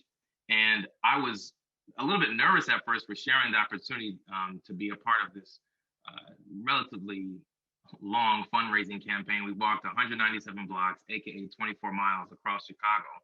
And at first I didn't want to share it with my team, but just like this panel, people will become alive and become a part of your community and be awesome cheerleaders when you just open up about what you're passionate about. You know, from my one colleague, you know, she's having a birthday party with her dog, to me doing this walk. I mean, when you come to work and fully present yourself and say, you know what, I am more than this spreadsheet, I'm more than this Excel, it makes you more excited to really show up and show out for your friends as well, for your colleagues, for your teammates. And so I can say that, I hope I didn't, you know, go over, but I think that really coming through in your most authentic self means to really present the full mosaic that you are. None of us, like Jordan said, are a monolith. And when you tap into that, yeah, it's fantastic. Wow, full mosaic that you are. I need that on a Pinterest mug. All right, Monique, we're going to jump to you, and then Tiff is going to take us home on this question. I know she's got some closing points, but Monique, from your perspective, the duality of cultures that you represent, Afro-Latina, some of those challenges you've encountered as a professional, what are the solutions that we can bring to the table for you? Because again, our people are not a monolith. Take us away. Right. And just listening to Emmanuel speak, you know, talking about who you are, I feel like a lot of Gen Z, that's the question they have is, who am I? You know, and when you're thinking about how can I belong and what does that feel like, you know, you kind of feel like I need to know who I am first in order to figure out how I'm going to feel comfortable in, you know, in the space and feel like I belong. And that's something, honestly, before BCW, I probably would have never said this out loud. But like, I struggled with my identity for a really long time because, you know, to Dominicans, I wasn't Dominican because my Spanish wasn't fast enough. And then to Americans, I wasn't American because I'm Dominican.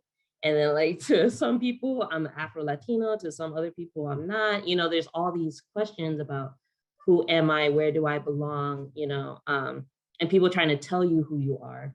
So I feel like, and at the same time, I know Gen Z, I believe it's like 70% of them do not believe in labels.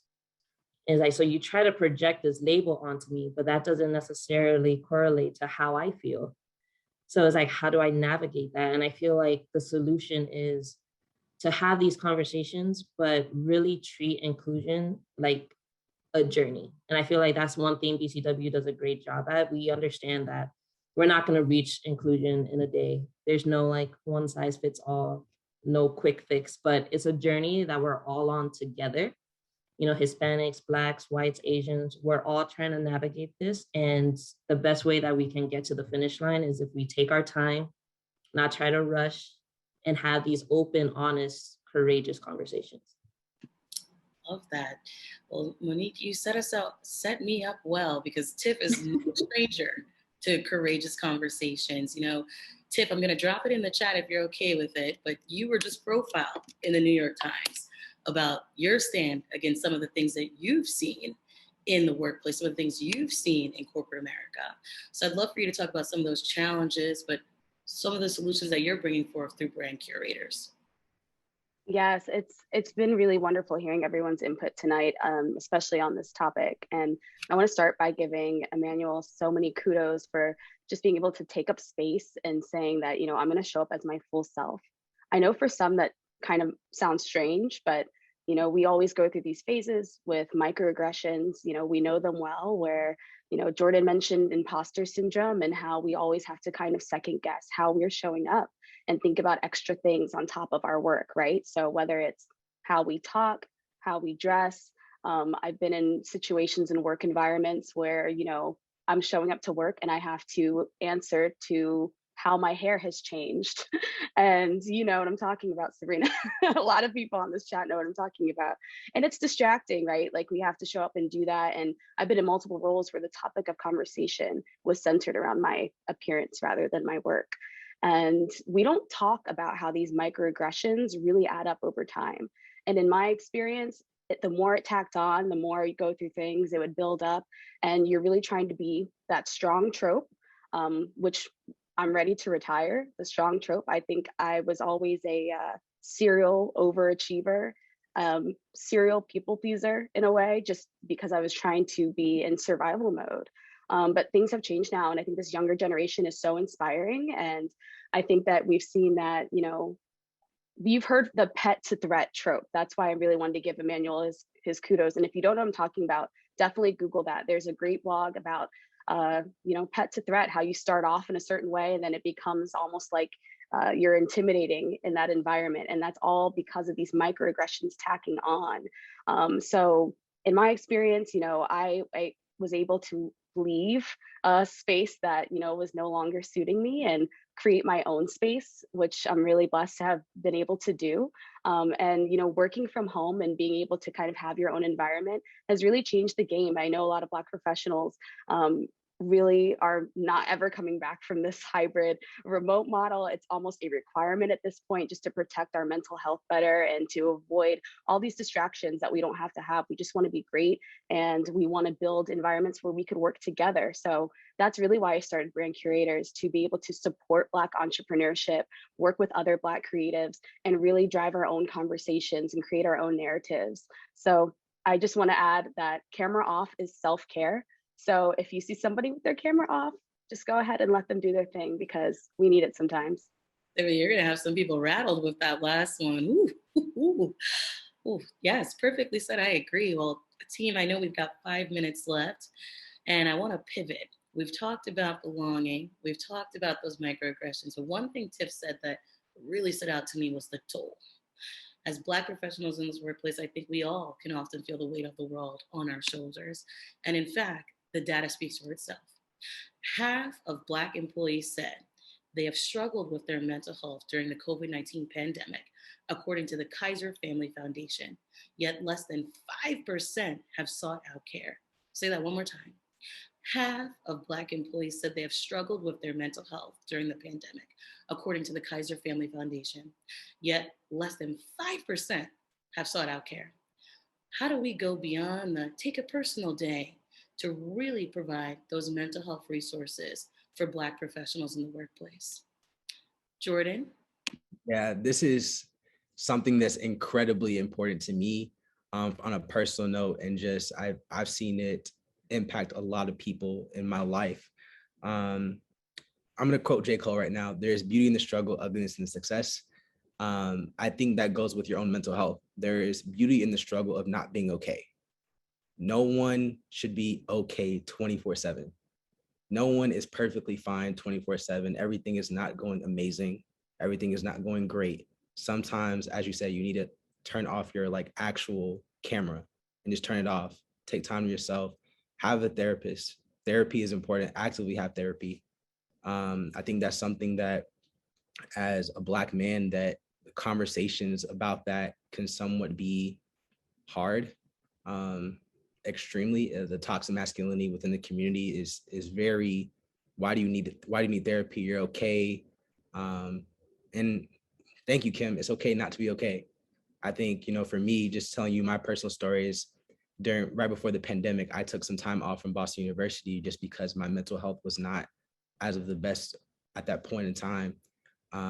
Luckily, I had a person in particular, Ryan Thurston. They are an amazing person within the actual Boston University School of Communications that helped me figure out like what I needed to do for myself.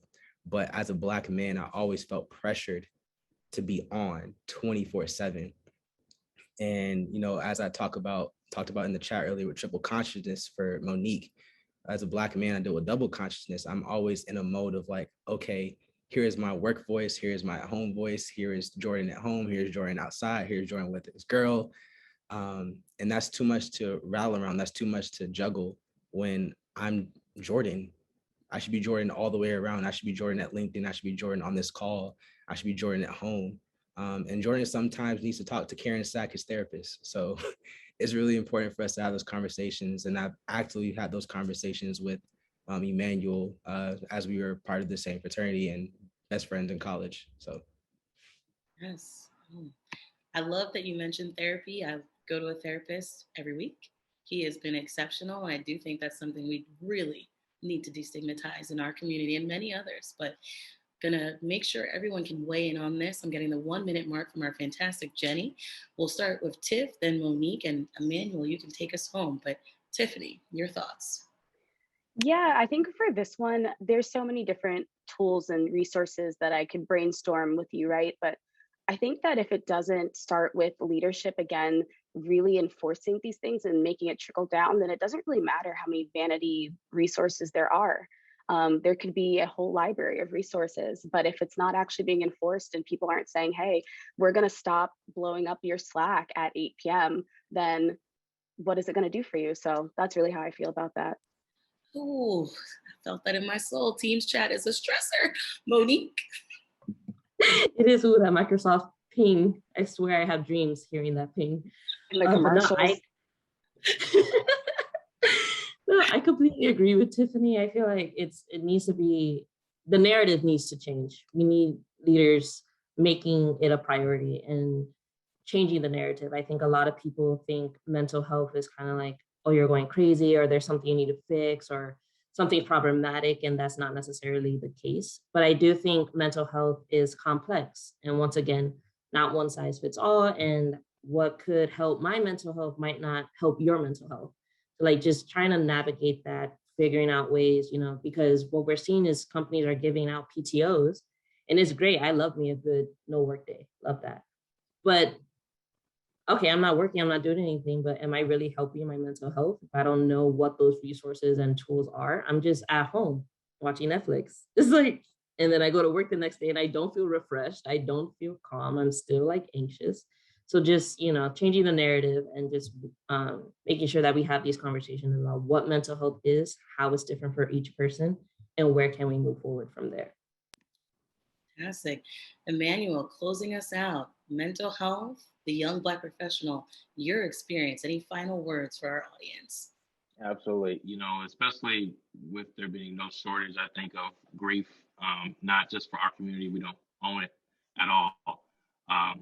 There was a town hall when George Floyd, the entire George Floyd situation was going on, and there's a gentleman at Ogilvy who said, you know, I've been around this planet for many rotations, and I can almost guarantee we'll be in the same position next year. So it's almost, you know, there's that tug of like how much do we believe in this America, this dream? And it's difficult, but I'm reminded of a song I heard in church growing up. Sometimes you have to encourage yourself. Definitely coming into the Black PR experience or being a Black in PR. Sometimes it really does take finding methods of healthy encouragement and positivity. I'm reminded of the words of Howard Thurman as well too, in the spirit of BU as well. You know, saying that and paraphrasing that community cannot thrive on itself. It only succeeds when there is the presence of others, right? Really coming through and finding those that intrinsic motivation to really see the day after, you know, the midnight looms long, but to know that it's always coming is really good. I think not just for our community and people who are potentially down, but for anybody really looking into the promise of tomorrow. So to say that as we wrap up, hope that Oh, excellent. I believe in the promise of tomorrow because the future of our industry is right in front of me. So thank you, Tiff Knighton, Jordan Williams, Monique Siriano, and Emmanuel Reed. Round of applause. Exceptional panel 2. You learned from panel 1. Thank you, thank you, thank you. I'm going to have you all go off camera and we are going to enter the wrap up of tonight's event. Going to introduce the fantastic Nairi Wright, SVP Public Relations of TV1 Networks. So Nairi, over to you for the wrap up. And I'm going to go off camera and I'll be back. Nairi, it looks like you're on mute. I'm sorry, I was dealing with my little fur babies before, so I had to make sure you all didn't hear me yelling at them.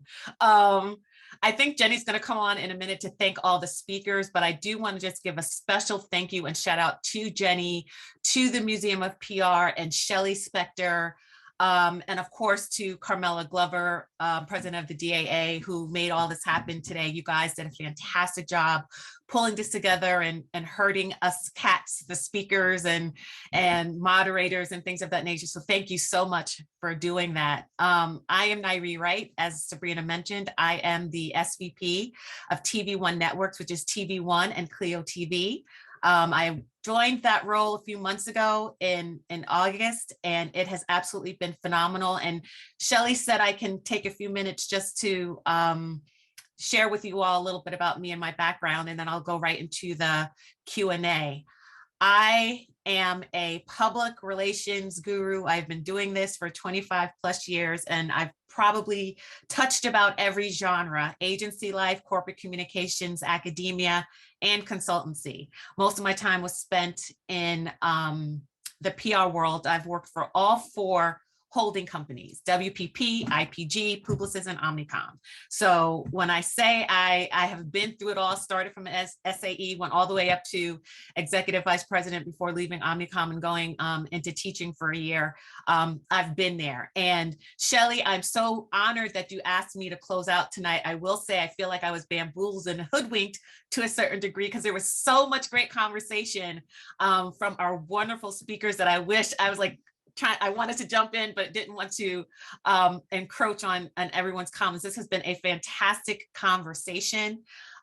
Everything that folks are expressing, both on the panel and in the chat, all of us have somehow been through in one form or another. I personally, coming from the traditional PR background, I actually was in PRSSA in undergraduate school at Rutgers, and got my first job out of college as a result of that, and worked for agencies and corporations through it all. And I will tell you, everything that we're talking about, the conversations about attire or, you know, being the only and the micro, I mean, this is real, everyone. And I shared this with Shelley, and I believe I shared this with Carmela in a previous panel that I was on. The question's always asked, who's getting it right? And, or excuse me, is there anyone getting it right? Is there any company or entity getting it right? And my answer is no. There have been improvements. There have been some strides. There have been changes. No one is getting it right. Let's be clear about that. We have been talking about DE&I for some time. And for those of us on this panel who've been in this business for a long time, we know, I think Dawn said it best, DEI, ABC, DEFG was not around 20 years ago. And so we keep discussing it. And I personally reached a point in my career where I am always happy to support the programs and wonderful conversations like this to get people talking and to have really honest conversations. But I have really transitioned to helping the next generation develop coping mechanisms, ladies and gentlemen, because that's where we are. There are things that are never going to change in this industry for us, not in our lifetime. So there are things I believe you can put in place to help you cope through the day, through a working day. And let's also be clear, it's not just the working day. For our allies and non-Black or Afro-Latino, their everyday life for a brown and Black person is challenging. Being profiled in a store, the list goes on. And the last few years have only opened up the curtain to what people of color go through every day of their lives. So I am appreciative of Shelley and everyone who has made this conversation happen. I think it's very helpful. And for all of you sitting on these panels, the information that you are imparting to our young folks, because yes, they are the ones who are going to, if change is going to happen, it's going to be them. And the second comment I will say is, I wish for every Black person or Afro-Latino, and I get emotional even just talking about it, to have the opportunity to work for and with their own Black people. I cannot tell you all the feeling of elation and satisfaction and pride when I walk into a meeting at TV1 where all my peers are Black or brown. My boss is a Black woman. She was the second Black woman to run a network in history. She's second after Oprah. I cannot tell you what that's like. And coming from mainstream world and agency and corporate comms to this has literally been life altering and literally been life changing. And I know it's not going to happen for most of my professional colleagues and colleagues in academia and in the agency world. But I tell you, if you have the opportunity, you are respected. The whole notion of microaggressions and unconscious, that is not even an issue. Your work, your camaraderie, your shared experiences actually contribute to your productivity. It's absolutely phenomenal. And I don't want to brag, but someone brought it up. I think it was Jordan who brought up, coming on to here and seeing all of us and how wonderful it is. This is my world every day. That's why I'm smiling from ear to ear. And I encourage all of you, if you can't work in those circumstances, create your own board of directors, create circles with like-minded people like you so you can lean on each other and help each other through your day-to-day. I cannot overemphasize that importance. So I'm sorry, Shelley, I had to get that all out. We do have a couple questions. We have a few questions in the Q&A. A couple of them are pretty logistical, Shelley and Jenny. So there was a question about where we can access data. I think that's the DAA information that was shared earlier. So if somebody wants to put that in the chat. Also, is this being recorded? Yes, this is being recorded and can be viewed later. I'm not sure if the chat is going to be saved, but Jenny, if you can answer that question, that would be great. So I just knocked two questions out there. Question from Rena Horn. How do you combat inner conflict about belonging or worthy of being in that space, especially with people who don't look like you? Do you feel like you have to work harder to prove yourself? Does anyone who would like to take that question on? And I was going to say, as a reminder, everyone, you can all come back on camera. So Jordan, Monique, Emmanuel, Carol, Nikki, those who are still with us, let us see your vibrant melanin and join us back on camera. Thank you, everyone. Thank you. I'm feeling lonely, Sabrina. Thank you. You're taking me to church, so thank you. All right. Does anyone, I'll jump in so you don't feel lonely. I believe in the philosophy, work smart, not hard. Mm-hmm. There's this line and mentality that many cultures have especially those that are first generation coming to this country, that says, I want to keep my head down. And we're taught to work hard, keep your head down, and everyone will notice what you've done and how you've done it. And so part of our stress and anxiety is doing a lot of work, working late, working this. And so we see our colleagues getting promoted, and there are a lot of reasons, there are a lot of things that show up.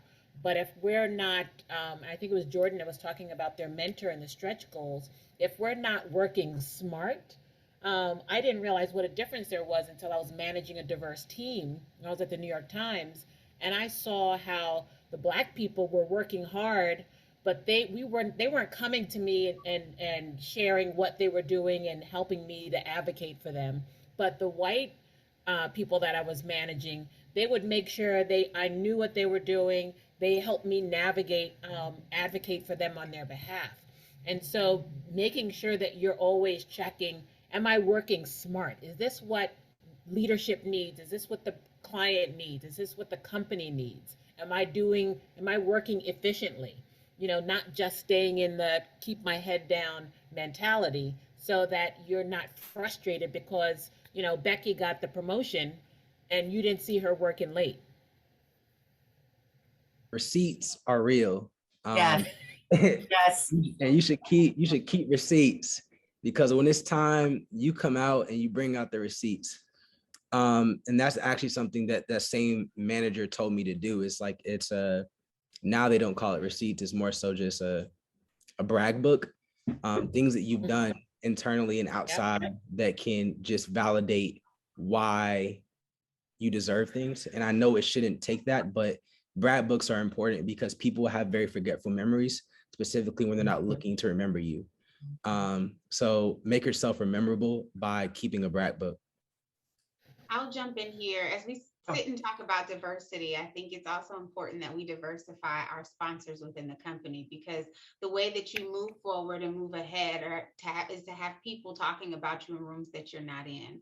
And so I think it's extremely important to make sure, while we do have a warm, welcoming group of people who look like us, that give us that joy and comfort that Naree's been talking about, and girl, I want to hear more about it. I think it's also important to make sure that you also have an internal group of people who may not look like you, who are in different levels and layers of influence, who can speak your name when you're not around. Yeah, I agree with Nikki. I agree with that. Add to Nikki. That's so profound for the audience to take away. The most important decisions about your career are often made when you're not in the room. So ask yourself, who is sitting at that table on your behalf? If the answer is no one, that is a problem. Build your sponsors, your advocates, your executive bench of who's going to ally for me, who's going to sponsor me, who's going to advocate for me, because those decisions are often made when you're not there. So excellent, Nikki. And Brandy, I think you had a build. I know you're always coming in. I was just going to agree with you, Sabrina, just like what Nikki said. I will just say, privilege is not a dirty word. A lot of times people want to say, oh, white privilege, this privilege, that privilege. It is not a dirty word, because to the very point Nikki made, there are some spaces that we're just not in and we're not going to be in. And so you need somebody to be in that space who has privilege, who can speak on your behalf. So it's not so dirty. I always say allies are wonderful. And for those who are on this panel, I thank you so much for being an ally, but I want an accomplice. I want an ally and an accomplice. Roll up your sleeves. Accomplice, like not that we're doing a burglary, but like accomplice to the crime, or the accomplice is driving the car, or the accomplice is somewhere around the corner. I don't mean it in that sense, but I want someone who is willing to do the work with me. And can I just jump in there? A lot of times, and I've been to many panels and talked to a lot of young people, and they're looking for mentors, and they're looking for this formal structure, whether it's a mentor or a sponsor, and they want a formal program. But mentoring can be in the moment. It can be a coffee conversation. It can be, let's just do a one-on-one. So I can have a conversation with you, leader, peer, whoever it is, about what I'm doing, so that you can help them help you. And so we get caught up in the formality that's required. Mentoring and sponsorship has been going on since organization structure has been created many years ago. It's been going on forever. It does not It's great, it's needed. It does not have to be formalized and structured. Don't wait for that program in order to find mentoring moments with people that are in your peer group, people that are in different places, people that are in leadership roles. Yeah, speaking of mentorship, I think we all agree that PR is becoming more and more unconventional. Yep. And so now more than ever, Black creators, I mean, are the culture. So we have to lean into these next generation leaders by going into spaces that they already occupy and speaking them into rooms. There's a lot of great storytellers on TikTok and YouTube and events like this that we could be utilizing in this space. Thank you all wonderful, wonderful answers. I have an anonymous attendee here who has asked, as a white employee currently in charge of our office's quote, belonging committee, end quote, how can I value and empower Black and other minority employees without making them feel that it is up to them to have all the answers? Who wants to take that one? I want to say something. I know this is going to sound very weird in saying this. So I was just watching Power. I just need to catch up on it. And there was a scene between one of the characters and his mother. And he said, am I your soldier or I'm your son? Am I your coworker or am I your soldier for diversity is something that you can kind of play on words with this. I think a lot of times Black people, and maybe all of us on this call, have been soldiers for diversity. And Emmanuel and I were talking before this, and we're tired. We are the choir. We have our choir directors right now conducting this panel, and for us, Sabrina, you're doing a great job, and now you're doing a great job. But it's important for us to get people that are actually going to be like our coworkers, and let us be coworkers too. Because instead of us making us the poster childs for the poster boys, for poster women, for diversity and inclusion, just let us be us. And by nature, people will see what work your company does or what work you do as the manager. I just wanted to build on that because it is exhausting. But I do want to give those that happen to be white, that want to do their part to be allies, something specific that they can do.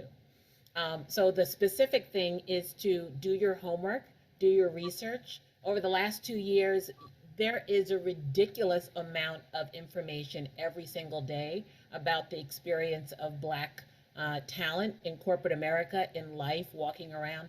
Do your homework. And if you find something that you think is interesting, ask for a cup of coffee with someone that is different from you and say, hey, I read this and and wanted to know what you thought about it. Just because that person has melanin doesn't mean that they care, that they want to be involved, or that they represent the group. But come from a place of vulnerability. Do your homework. Read. There's tons of stuff. Just Google it. There's a ridiculous amount of lists. But come with something that you have a point of view or you're curious about, and just ask a question without feeling vulnerable, without feeling like someone has to hold your emotions, so that so fragility is a problem. Don't come fragile, come with courage, and then just ask the questions. And Carol, don't come with guilt. Please leave the guilt at home. Leave the guilt at home. The guilt gets you, exactly, it gets you in so many things, and then you start overcompensating, and the guilt just gets you. Leave the guilt. Just come, as Carol said, come correct, come honest and ready to listen and learn. I think to add, I'm sorry, go ahead. To add to that, just also speaking up in the moments where leadership doesn't get it right. There's a lot of work to do, and these companies are, like we said, have a long way to go. But we're tired of speaking up. We're tired of talking about these things. We're tired of being responsible to have these opinions. And so there's moments where if something is wrong, right then and there, rather than it being an afterthought, rather it being kind of behind closed doors, speak up in the moment. If you're a white employee, speak up for your Black peers right there. It means so much. That way we don't have to look to each other and have to figure it out ourselves. And we're already exhausted from that. Thank you all. Oh, I'm sorry, Nikki. I'm sorry, just one last point from me for the evening. There's a quote that was said to me over and over again by a previous employer, and she said, your silence will not protect you. And I've come over the years to interpret that in so many different ways. And I think that what Audre Lorde was trying to say in that moment is that we have to break through the noise that is surrounding us to make sure that people are actually hearing and listening to the needs of their people of color, and in particular with this quote, Black women, and I'll say Black men and women in this regard. So I think that we have to be bold enough and brave enough to lean in and make sure that we have people listening and learning from us every day and every chance that we can give. Nikki, that's a great answer, but I do want to add to that. When you choose to speak up for yourself and defend yourself, be prepared to do it by yourself. My last situation in the industry, and I've dealt with this my entire industry, the racism, the sexism, et cetera, I decided to take legal action very publicly. And I will tell you, I was blacklisted because of that. And while I had amazing friends, an amazing network, and a family that you can't pay for, it's very lonely when you decide to speak out and speak up and defend yourself. So when you are doing those things, and I still encourage you to do it, but I want people to understand, and this is why it's important to surround yourself with that board of directors, with that network, with that really close counsel to support you, because those are some very trying times. It does not come without a price, but it's worth it. Next question. A bunch of firsts. There's always been firsts. Brother Blackwell, Ida B. Wells Barnett was aptly named the first to be storyteller, griot on social justice all throughout the industry. In 2021, we are still showcasing, quote, firsts, end quote. Ida was born in 1862. We are having firsts in media as late as 2022. Why? How do we take this moment and make it a movement? What will be the momentum that will show us some seconds, thirds, fourth, et cetera? I hope I didn't read that too fast. Any thoughts? Anybody? I think I'll say something about this. I think it's the intentionality of introducing some of these corporate entities to media outlets that serve culturally diverse audiences. And I think the way that you have to do that, you put your money where your mouth is. You invest in all these other things, you sponsor stuff, you have consulting firms, all of these different things. But if you actually want to engage and really have a relationship with media in our world, media outlets and communities of color, then you need to go and invest in the people who are telling the news on a regular basis. No offense to the mainstream media outlets, but we have niche media outlets like yourself, Executive Nairi, right? Doing wonderful things at TV One. And I think we need to challenge and encourage our companies, particularly those with billions of dollars, and I said billions, of investment being made into different areas to give some of that money back into Black and brown media outlets. I'd just like to add to that, we often want to put all of the work on our allies, but when we become a first, and many of us, on this call will become first or have become first, it is also our responsibility to bring others with us, to be able to promulgate that, we're not the only one. By the way, there's many of us, there's many just like me who probably are even better than me. You happen to find me, but we exist. There's this pipeline myth that there's not enough of us. And it's important for us to call attention to those we know have talents, even if they're in just support services. So the onus is also on those of us who are not okay with being the first and only in the room, and not afraid to have the courage to say, by the way, I've got this talent. Just the same way, many of our colleagues will bring in their son or their kid's son or their kid's daughter as their kid's daughter or their friend's daughter as an intern. We should do the same, and not because they're of their color, but because they will be excellent assets to the organization. So we own that as well. Thank you, Carmela. Do I have time for one more question, Jenny? I'm gonna take it. Okay. What are your thoughts on the media being behind the ball with representation for your clients. For example, you may use diverse influencers for your clients or brand, but if the larger traditional media continue to whitewash their coverage, how do those diverse influencers and your respective brand get the attention and coverage they deserve? Great question. Who would like to take that on? Emmanuel, I saw you nodding a little bit. Absolutely. Absolutely. Yeah. I think the conversation starts and the onus really starts with us in suggesting what we're actually contributing and also having the frame of reference to really think larger picture. I've been in, as many of you all on the call too, been in situations where you're talking with or for Black talent and you're able to connect with them. And then all of a sudden the conversation kind of pivots and you kind of start to see some ulterior motives that might be coming out. Or just people don't necessarily think the same way. As I think Monique, you were saying, not everybody's going to think and approach content the same way. So definitely top of mind is, thinking and, reach one, teach one type energy where you're able to think larger picture and also just demand that what you're contributing and what you're producing has larger contextual value. And to the whole point of community coming together, it comes down to really the team understanding from multiple angles how this is going to benefit or potentially be detrimental to a client and how you can actually contribute and produce the best results that you're known to produce and contribute. So I would definitely say the onus is on you to really be thinking biggest frame of context as possible. And I think that's my time. I'm getting threats in the chat. So thank you all. This has been absolutely fantastic. Shelly, thank you again for including me. I'm honored. Thank you. Thank you, Nairi. You were an excellent wrap up. Our Q&A went a little over, but this chat is booming. We are going to bring back Jenny Frankel from the Museum of PR to close us out for the evening. Myself, I'll stay on. Our panelists are going to go cameras off. Jenny, oh, there you are. Hello, Rockstar. All right, Jenny, over to you for our close. And my final words, just thank you, everyone, for allowing me to host the 7th Annual Museum of PR Black History Celebration. It has been an absolute honor to go from attendee to panelist and now to host. This is not a responsibility I bear lightly, so thank you to Shelly Spector and Barry Spector, Jenny and Kayla as well. Over to you, Jenny. Thank you, Sabrina. I am honored that a rock star as yourself has just dubbed me a rock star.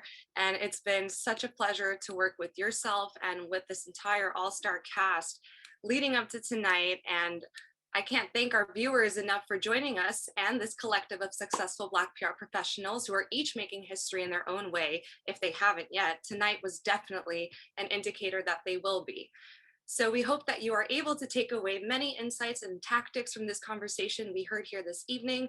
And thanks again to our sponsors, the Grady College of Journalism and Mass Communications at the University of Georgia, TV1, Renew PR, Page, Hunter, Talkwalker, the Stevens Group, Boston University College of Communication, the Hannon Group, Hofstra University, Lawrence Herbert School of Communication, Pat Ford, Keith Burton, Georgetown University School of Continuing Studies in Public Relations and Corporate Communications, PRCA Americas, Compro, MUCRAC, and of course the Diversity Action Alliance. We hope you join us for the museum's annual PR Women Who Change History event on March 3rd. You can stay in touch with us online at prmuseum.org. You can scout out any Black PR pioneers on there for Black History Month. We encourage you to share those stories because they are very important. And you could stay in touch with us online on social media at PR Museum on Instagram and at Museum of PR on Twitter. Thanks everyone, and hope you enjoy the rest of your evening.